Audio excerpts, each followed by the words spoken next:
Oke guys, kali ini kita akan mengomentari berita yang akan ngebahas tentang masalah rayap besi di Jakarta. Nah, untuk mengetahui konteksnya, mari kita bersama simak beritanya. Kita mulai videonya.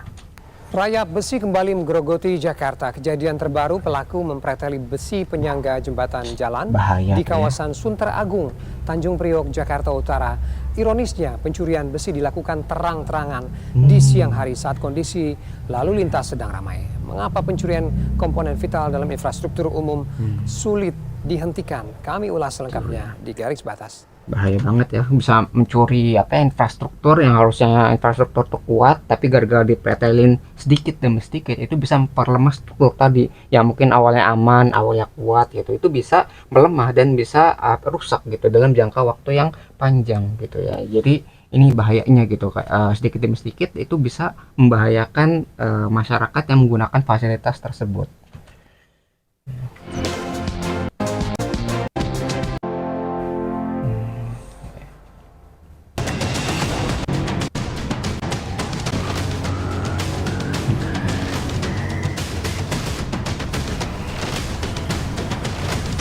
Dipretelin semua tuh ya.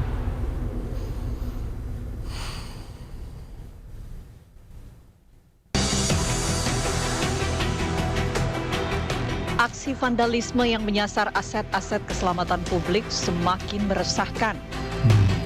Pada Lampu hilang penerangan tuh ya. jalan hingga besi penyangga jembatan dan jalan tol dipreteli dan dicuri. Sungguh miris. Demi meraup keuntungan dari penjualan barang rongsokan, nyawa pengguna jalan menjadi taruhan. Bahaya Mengapa banget pencurian tuh. komponen vital dalam infrastruktur fasilitas umum, terutama di Jakarta, seolah sulit dihentikan? Ketika aset publik ya dirusak, itu publik kadang-kadang nggak bereaksi, hanya memviralkan, memfoto, kemudian menyampaikan informasi itu. Tidak terbangun namanya rasa kepedulian bahwa ketika ada orang-orang yang melakukan tindakan pengerusakan infrastruktur dan berbahaya ya, itu tidak berani melakukan tindakan karena satu tadi katakan dia barang publik, jadi begitu ada rusak ya itu. Oh ya, jadi kalau misalnya barang publik berarti itu adalah milik bersama gitu. Harusnya dijaga bareng-bareng. Jangan sampai kalau ada kejadian tuh dibiarkan. Kalau misalnya dibiarkan nanti rusak, kita yang protes lagi. Bukannya kita menghentikan bareng-bareng gitu ya, saling mengawasi, saling memperbaiki lah. Jangan sampai kegiatan itu terjadi terus-menerus gitu kan. Kalau misalnya si pencuri itu sampai terang-terangan melakukan aksinya, berarti kan masyarakat itu tidak ada yang menghentikan aksi tersebut sehingga si pencurinya itu merasa nyaman untuk melakukan aksinya untuk mempreteli ataupun merusak fasilitas-fasilitas umum yang telah dibangun. Nah, kalau udah rusak ya nanti kita yang akan merasakan ya, yang menggunakan fasilitas tersebut yang akan merasakan dampaknya.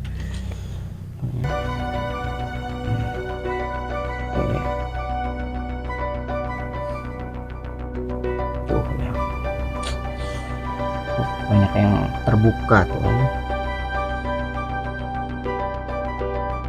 Tuh ya, bahaya banget kayak gini. Maksudnya kayak kan semen tuh kan memang melindungi bagian besi di dalamnya. Kalau misalnya semennya dipretelin gitu, walaupun besinya nggak diambil ya, itu bisa mempercepat rusaknya barang. Jadi kan nanti besi di dalamnya itu tuh mudah terkorosi sama cuaca, mungkin air, mungkin hujan gitu ya.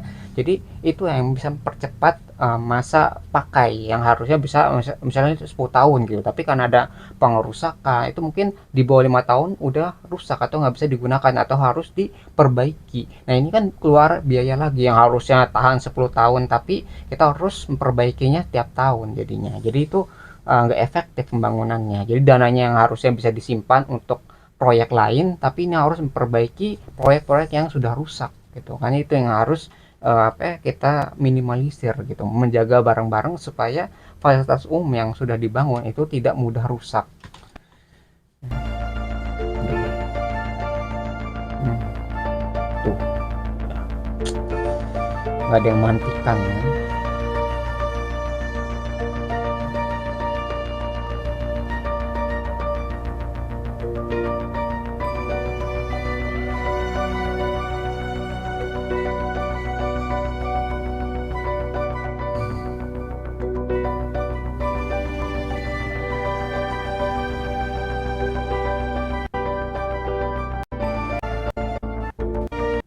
melancarkan aksinya. Warga berharap aparat melakukan patroli rutin dan segera memperbaiki struktur jembatan yang rusak agar tidak membahayakan pengguna jalan.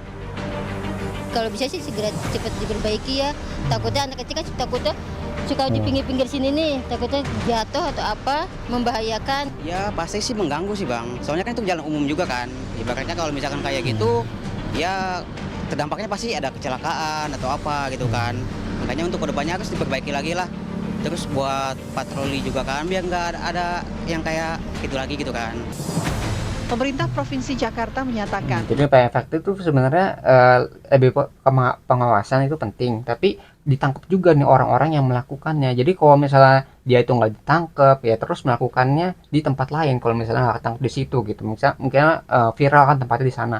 Nah karena orang yang nggak ketangkep tapi tahu beritanya, oh di situ berbahaya, dia mungkin berpindah ke tempat lain. Maka cara yang paling efektif adalah tadi ya, nangkep orang tadi yang melakukan vandalisme ataupun pengerusakan fasilitas umum.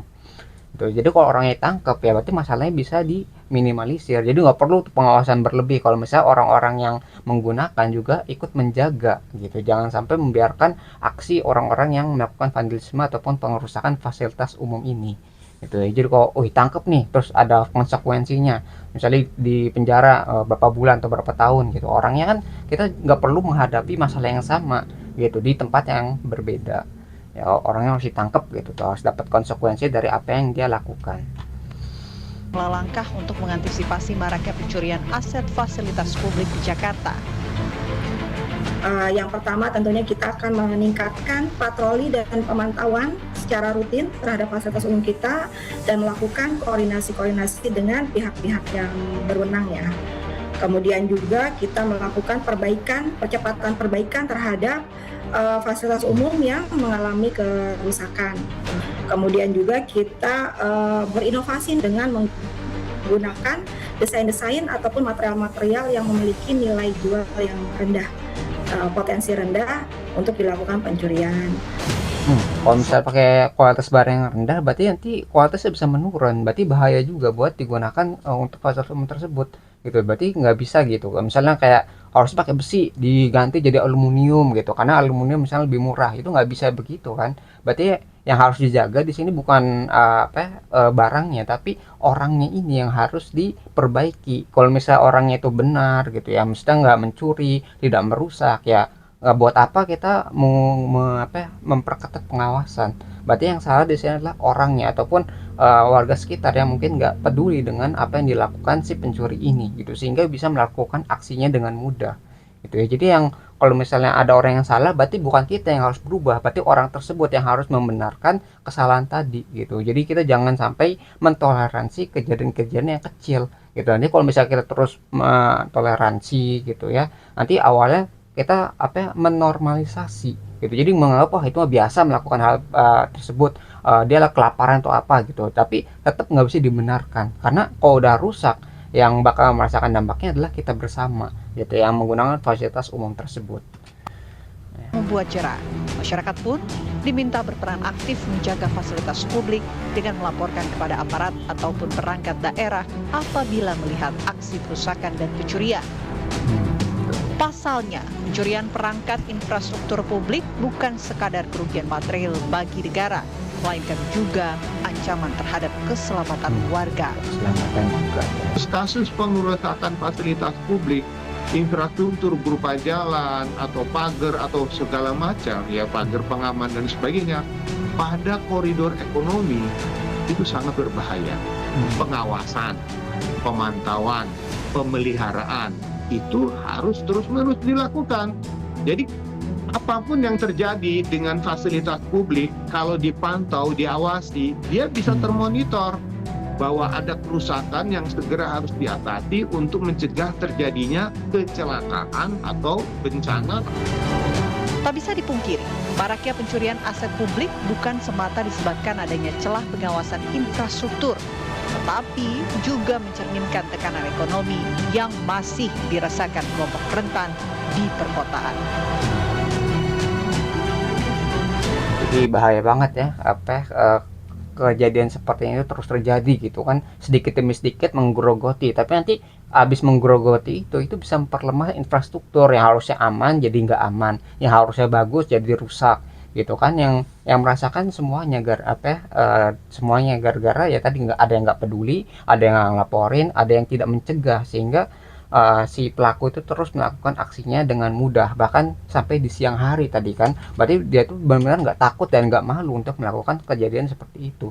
Maka yang bisa mencegah tadi ya warga sekitar, iya, tapi ketika warga sekitar sudah mencegah, itu harus dilaporkan ke pihak yang berwajib untuk menangani masalah ini, misalnya di penjara gitu kan, biar si pencuri-pencuri ini tuh merasakan dampak dari tindakannya. Jadi ada konsekuensinya. Ketika orang tuh tidak mendapatkan konsekuensi dari apa yang dia lakukan, itu biasanya dia akan terus melakukannya karena ada keuntungan di sana. Misalnya bisa dijual, dapat uang kan, gitu. Nanti uangnya bisa untuk dia makan atau mungkin untuk memenuhi kebutuhan dia sehari-hari. Tapi ketika dia memenuhi kebutuhan sehari-harinya dengan cara mengorbankan keselamatan orang lain, maka itu juga dianggap salah juga gitu. Jadi ada cara yang lebih baik. Ya, mungkin dia mencari cara yang lebih legal ataupun yang halal untuk dirinya dan keluarganya. Nah, itu juga harus dipertimbangkan. Jadi bukan masalah perut saja, tapi masalah bagaimana dampak yang ditimbulkan dari para pencuri-pencuri ini atau rayap besi ini yang bisa mempengaruhi kualitas hidup masyarakat. Nah, mungkin itu yang bisa kita pelajari dari berita ini. Kalau kalian tertarik dengan sumber beritanya, link sudah saya cantumkan di deskripsi video. Mungkin sekian yang bisa saya sampaikan. Semoga video bisa bermanfaat. Kurang lebihnya mohon maaf. Kita ketemu lagi di pembahasan selanjutnya, insya Allah.